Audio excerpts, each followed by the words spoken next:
Good afternoon, and welcome to The Finish Line, a new public affairs program for the North Shore, directed by Michael Gendre. I'm your host, Dean Cavaretta, and today we're welcoming some of the legislative candidates for office in 2014.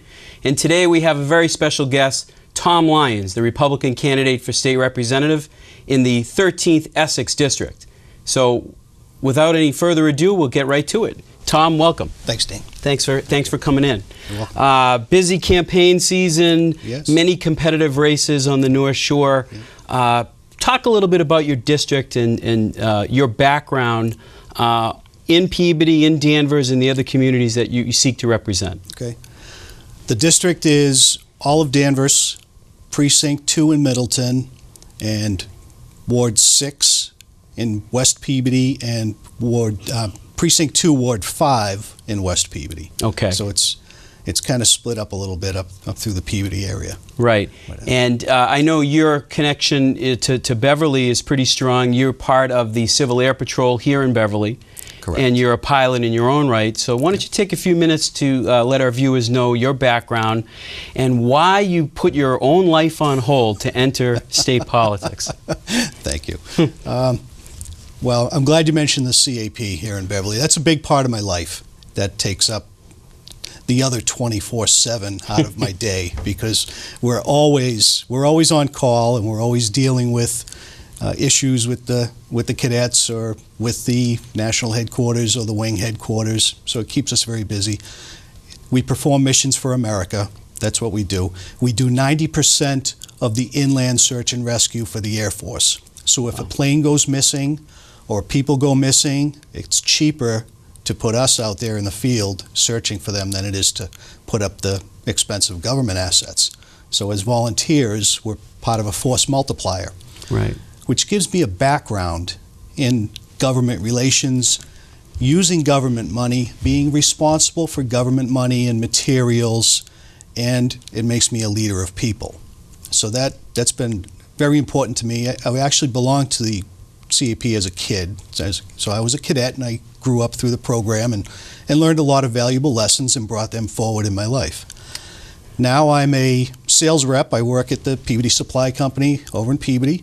I had my own plumbing business for 25 years, basically right out of high school. I got my plumber's license, went to work. Then I ended up taking over our family plumbing business in the mid-'80s, and basically worked right up through 2003, 2004 almost, and did pretty well plumbing. Met a lot of people. I like to tell people I worked in thousands of homes around the North Shore, so you get to meet people. People get to meet you. Right. They know who you are.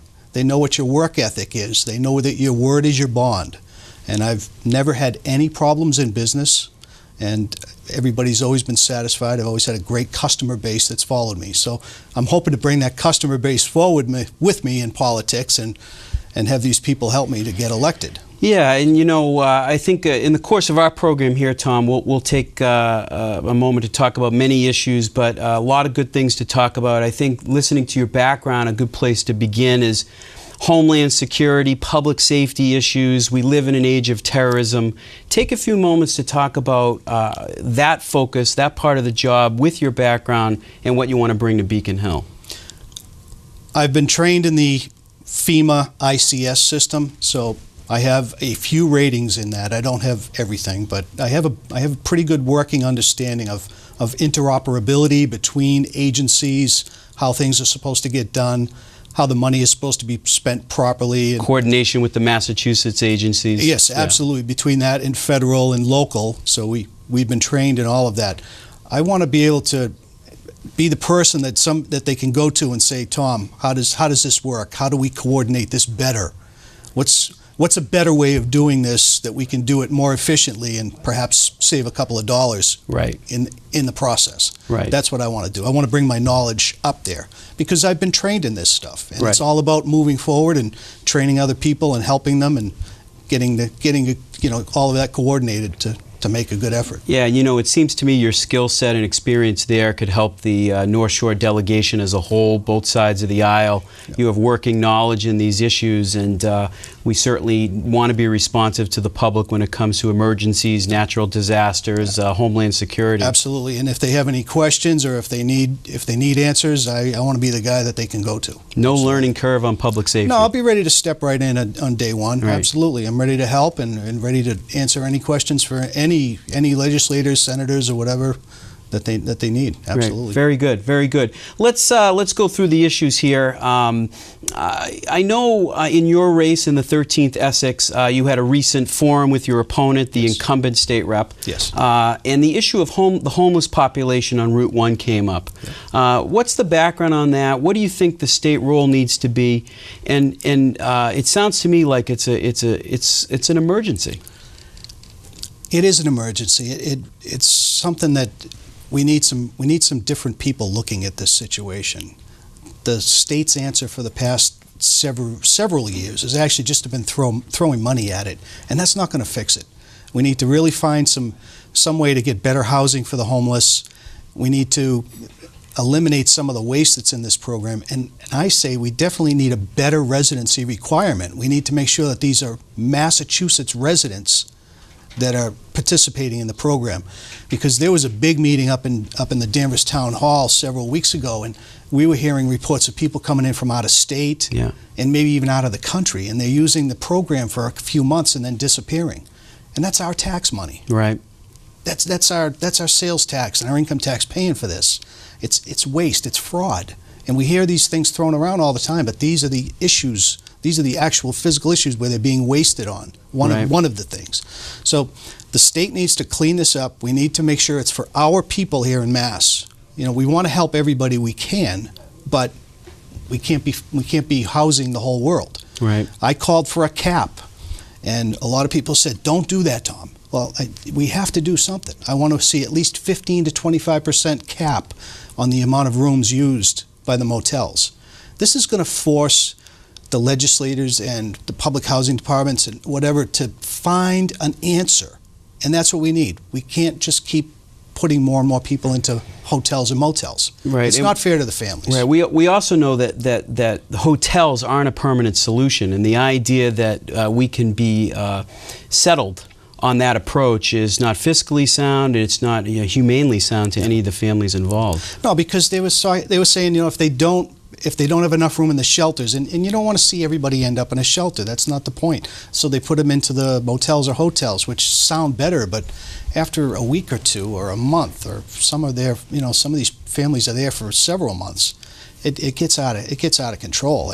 And we got some real horror stories from some of the folks that were in the motel program, and we got some horror stories from the state senator as well. Right, so it wasn't pretty, and as I say, we have to force public housing departments and the locals to get on this and find real answers. Right, and you can be a good conduit as a state representative with the local housing authorities and the local officials on that. Absolutely, ready to work on it. Absolutely. Yeah. Very good. We should point out to our viewers the state operating budget is upwards of $38 billion now. There's been a lot of talk, a lot of news stories about waste, fraud, and abuse. It isn't just a slogan. Unfortunately, we have a lot of programs that aren't working. Challengers such as yourself, newcomers to politics, are getting a breath of fresh air, a real consideration from the voters, because people are fed up and they're mad, and they're getting tired of all the money being wasted. What are some of the programs that you want to look to reform that you've heard from voters in your campaigning? A lot of people are very upset with DCF and what they've heard over the past year with children dying in the program, and that needs to be reformed. Either A, they don't have enough help, or B, they don't know what they're doing. But that's huge. That needs to be reformed. That is a critical program. We're hearing the compounding pharmacy is going to be huge as far as what it's going to cost us just in legal fees, the parole board issues, and there's all of these little departments. No, they're not little departments. Yeah. They've been kind of expanded over the years, but especially the parole board. Government programs tend to take on a life of their own. But we have a whole laundry list that we hear about all the time of all of these agencies in the state government that are wasting our money, and we need to we need to straighten them out. We have to get some either better people or get some different eyes looking at all of these things, audits or whatever it's going to take to get them cleaned up. Right. What's your view on taxes, Tom? We've heard from the legislative leaders of both parties that revenue collections have been pretty robust, even in the recovery from the Great Recession. Give the viewers a sense of what your views are on tax policy. What do you think the priorities there are? And do you feel that taxes should be raised now? I do not feel taxes should be raised. If anything, taxes should be lowered. The sales tax should be brought back to 5% minimum. The corporate income tax should be brought back to 5%.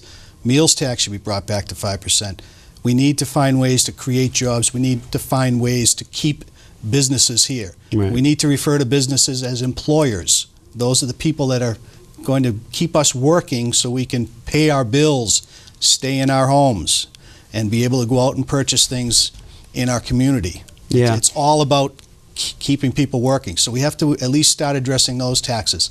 Another thing that hits us is inventory taxes. I work in a warehouse environment. We cannot afford to sit on extra inventory because we get taxed on it. So if people don't understand it, just ask any store owner and they'll tell you the same thing.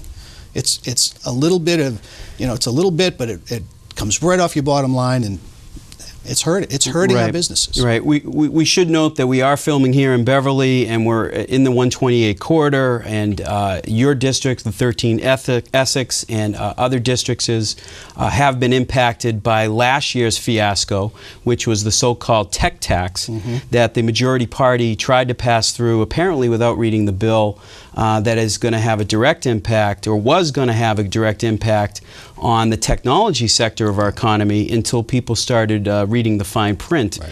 What was your view of the tech tax, and what was the lesson that you believe came out of it? The lesson is, as you said, read the bill. But first of all, talk to people. Open up a line of communication and understand what this tax is going to do to the local businesses and to the people employed by these businesses. Right. I mean, I think it's worth pointing out that apparently a lot of these incumbent legislators did not talk to the voters of the businesses involved. Had they done that, they would have found out that this was a non-starter. I have several. Well, my wife is in IT, and I have several friends that are in computer engineering and this and that, and they were scurrying. They were all up in arms about this thing because they're worried. Employers are going to leave our state and take the jobs with them. Right, but the thing that's so troubling is if it can happen on that issue, what's the next issue that's going to come along where that might happen again? Well, I wish we had a crystal ball and we could look into the future, but we have energy issues in this state. What are they going to do with our energy? Our energy costs are too high. It's very difficult to open up a factory or something like that because just your electric and your gas costs alone are astronomical for the region. So we have to weigh out a lot of these things. And we're due for a pretty hard winter. I think that could impact every district. Right. Yeah.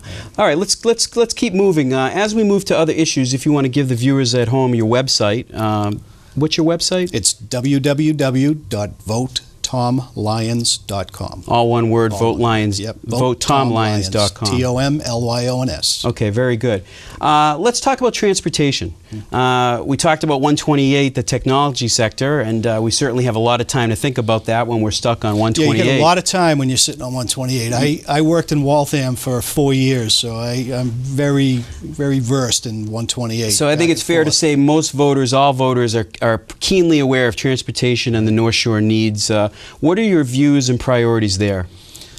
We need to get some of these roads widened that we can, and that's a tough one. I know that, and I just don't want to throw that out. But some of these intersections we have around the areas, and it's not so much the Route 62 one. We've all dealt with that horror over the past couple of years with the construction, and then it finally opening.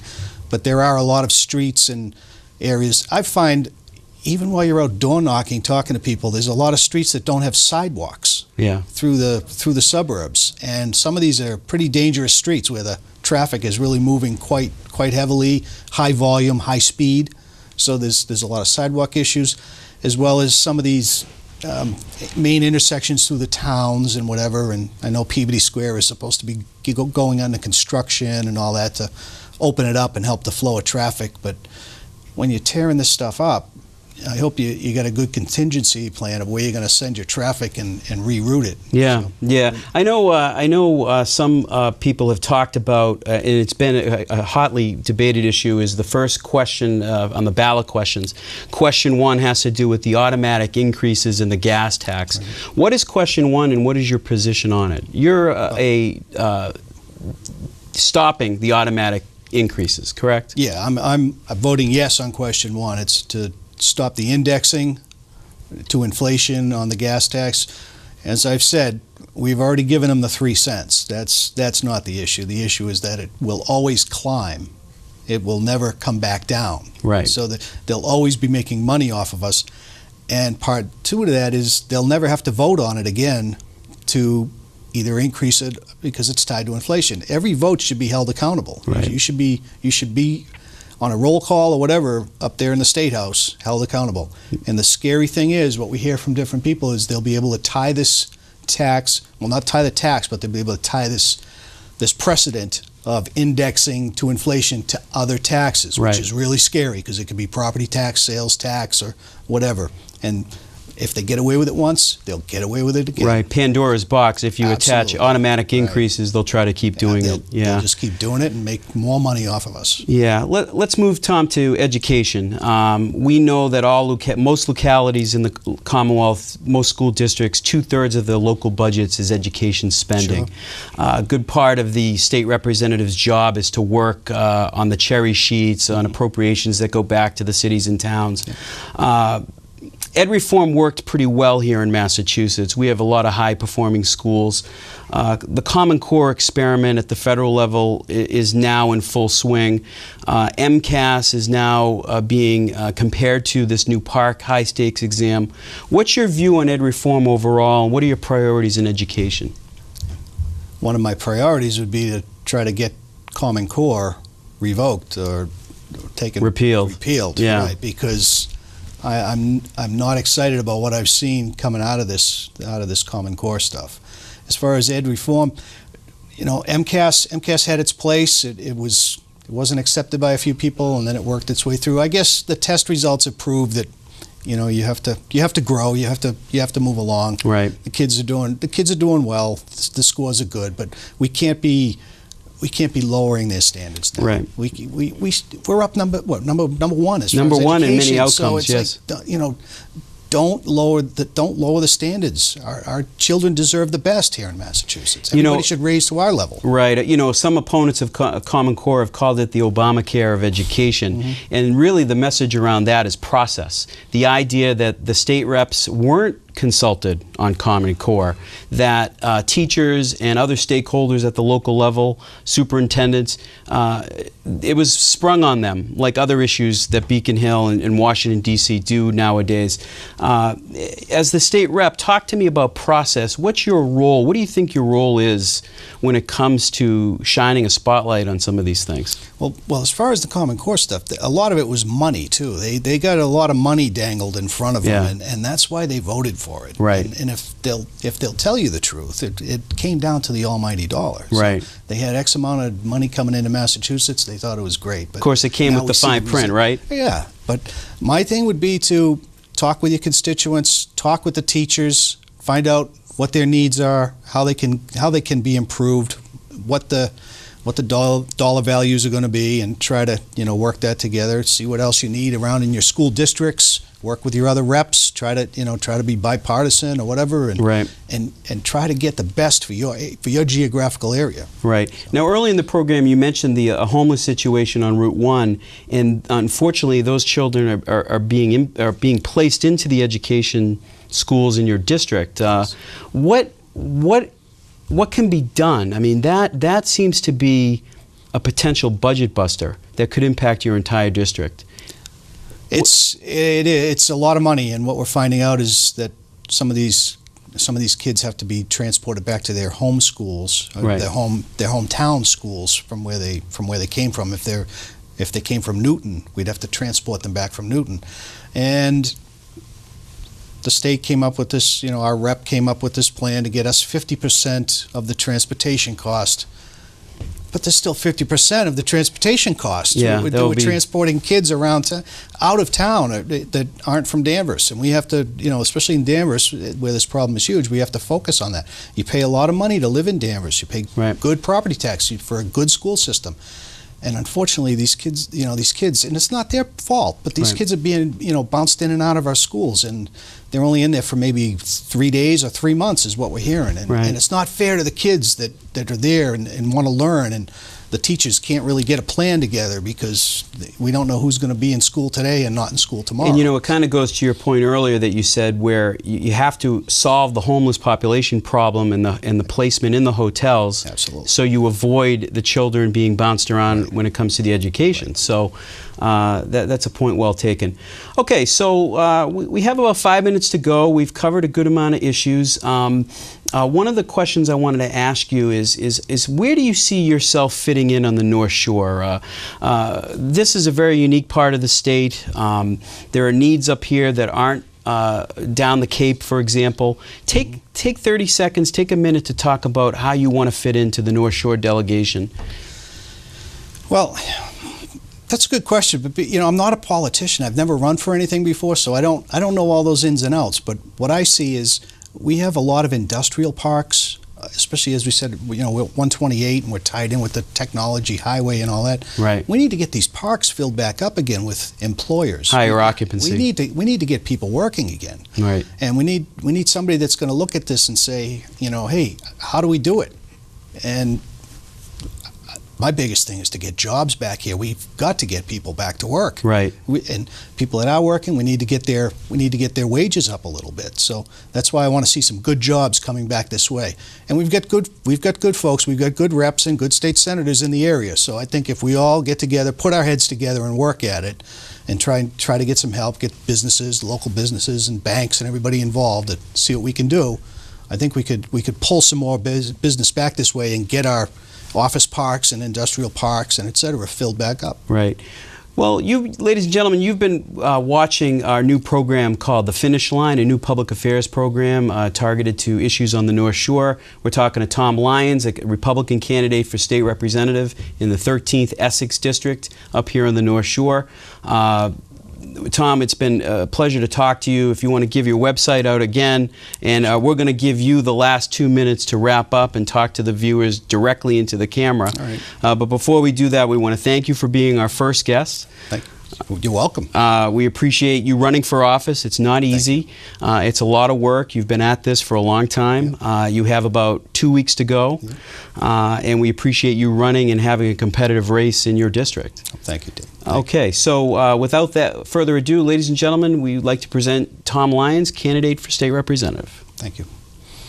Well, as I said, I'm a plumber. That's been my background for many years. I've been a small business owner. I understand how tough it is to work out there and make a living. I have a family. We live in Peabody. I have a big family from Danvers. So we've been in business for quite a while. It's all about jobs. It's trying to get people working, trying to get people happy. I have a very good work ethic. I want to bring that work ethic up to Beacon Hill with me. I see myself trying to work together with as many people as I can up there. It's not about my objectives. It's about the people that live in the district. I want to go up to represent the middle class, the folks that are out there working hard every day, trying to make ends meet. My family's been through unemployment, and we've lost some jobs, had some pay cuts and things like that. So I know what you're feeling. I want to try to get up there and make some changes, see what we can do to bring as many jobs and make Massachusetts a better place to live, make the North Shore a better place to live, try to get everybody back to work and happy again. So. All right. Well, thank you very much, ladies and gentlemen, and we appreciate you watching our program. Special thanks to Michael Gendre, our director in BevCam, and cameraman Tim Hezzy, and soundboy Clay Evans for his help. We appreciate you watching, and we want to urge you to get out to vote on November 4th. Your vote matters, and we thank you, and good night.